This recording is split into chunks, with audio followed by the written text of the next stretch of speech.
अतीक मीर साहब, बहुत शुक्रिया प्रोग्राम के लिए, आपने वक्त निकाला। ये जो ईद का सीजन हुआ करता था माजी में ताजिरों के लिए, तो ये बड़ा एक आइडियल सिचुएशन होती थी। पूरा साल लोग इंतजार करते थे कि ये वो सीजन होगा जो कि हमारे पूरे साल में अगर कहीं कोई नुकसान या खसारा भी हुआ है, कम प्रॉफिट हुआ है, तो ये उसको कवर कर देगा। इस साल के जो फिगर सामने आ रहे हैं वो इतने कम क्यों है अतीक मीर साहब?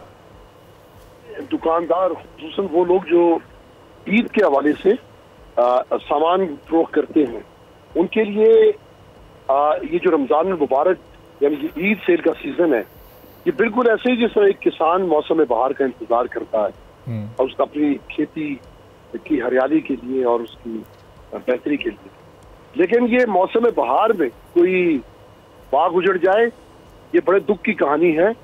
और हम ये तो आपने उन लोगों की कहानी बयान की अभी कि जो ईद सेल के हवाले से मुंतजिर थे इस महीने के, लेकिन जो ईद सेल के अलावा अशिया बेचने वाले थे, जिसमें फर्नीचर, लोहा, लकड़ी और ये दीगर जो कारोबार थे, उनकी दास्ताने गम इसके अलावा है, क्योंकि तो 10% भी पूरे महीने में सेल नहीं हुई। और ये लोग भी तो ईद की खरीदारी के हवाले से मार्केटों का रुख करते हैं। जब इनका कारोबार नहीं चलेगा तो फिर उसके बाद वो लोग आ जाते हैं जो मिडिल टू लोअर है, वही तबका है जिन्होंने ठेलों से, पथारों से, छोटे छोटे केबिन से, छोटी छोटी दुकानों से अपने बच्चों की खुशियां खरीदी।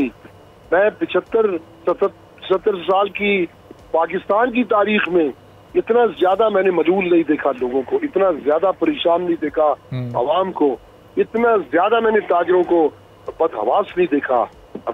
गोदामों में जिस तरह माल भरा था वो भरे का भरा रह गया। ईद आ गई और वो 70%, 80% माल गोदामों में मौजूद था। ये लोगों की अब कुव्वत खरीद कहाँ गई? देखिए, जब टमाटर 150 रुपए किलो होगा, जब प्याज 250 रुपए किलो बिकेगा, जब ये सब्जियां 300-300 रुपए किलो पे आ जाएंगी, तो लोग पहले पेट को देखते हैं, फिर ईद की खुशियां कहाँ मना पाएंगे वो। तो ये जो खते गुर्बत से नीचे लोगों की जो तादाद पहले 45% बताई जा रही थी, अब वो 50 से तजावुज कर गई है। तो कहने को तो कराची 4 करोड़ आबादी का शहर है, लेकिन इसमें 2 करोड़ आबादी तो वही है जो ये खते गुर्बत से नीचे है, जो मुख्तलिफ मुजाफाती कच्ची बस्तियों में आबाद है। बाकी 2 करोड़ में भी 1.5-1.25 करोड़ लोगों ने खरीदारी की, और वो भी उन्होंने सस्ता माल खरीदा। 1000-1500 रुपए की कस के हिसाब से उन्होंने अपने बच्चों की खुशियां खरीदने की कोशिश की। तो अतीक मिर्जा, इसका मतलब ये 2024 के जो फिगर सामने आए, जो इस वक्त जो महंगाई है, और महंगाई तो हर गुजरते दिन के साथ बढ़ रही है, अगर ये सिलसिला इसी तरह जारी सारी रहा तो ये आगे जो फिर अगली ईदें आएंगी, जो बकरा ईद आएगी, तो ये उस पर तो मामला फिर और मुश्किल हो जाएगा इन तमाम कारोबारी अफराद के लिए। देखिए, मैं समझता हूँ कि महीनों के एतबार से नहीं, लम्हों के एतबार से, लम्हों के लिहाज से महंगाई बढ़ रही है। आप देखिए, एक चीज की कीमत पूछ के आए, दूसरे दिन वो कीमत कुछ और होती है। ये मैं बेसिक नीड्स की बात कर रहा हूँ, जो आप जरूरियात जिंदगी है। यहाँ तक के मेडिसिन तक पे एक माफिया गालिब है। और आप देखें, फार्मास्यूटिकल कंपनियों ने ऐसी ऐसी अद्वियात की कीमतों को कहाँ पहुंचा दिया जो जिंदगी बचाने की लिस्ट में थी। तो कोई पूछने वाला नहीं है। वो सरकार किसको कहें? क्या ये जो लोग इख्तिदार पे आए हैं ये हुकूमत है, इनको लाने वाले हुकूमत है, या वो लोग जो बैरून मुल्क ताकतें जो पाकिस्तान में हुकूमतें बनाती और गिराती हैं?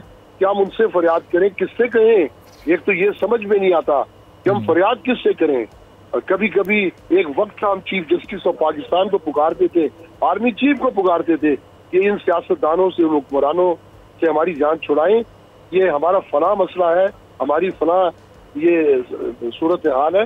लेकिन अब किससे कहें? सब खामोश है, सब चुप है। सब्सक्राइब करें और बेल दबाएं ताकि कोई खबर रह न जाए।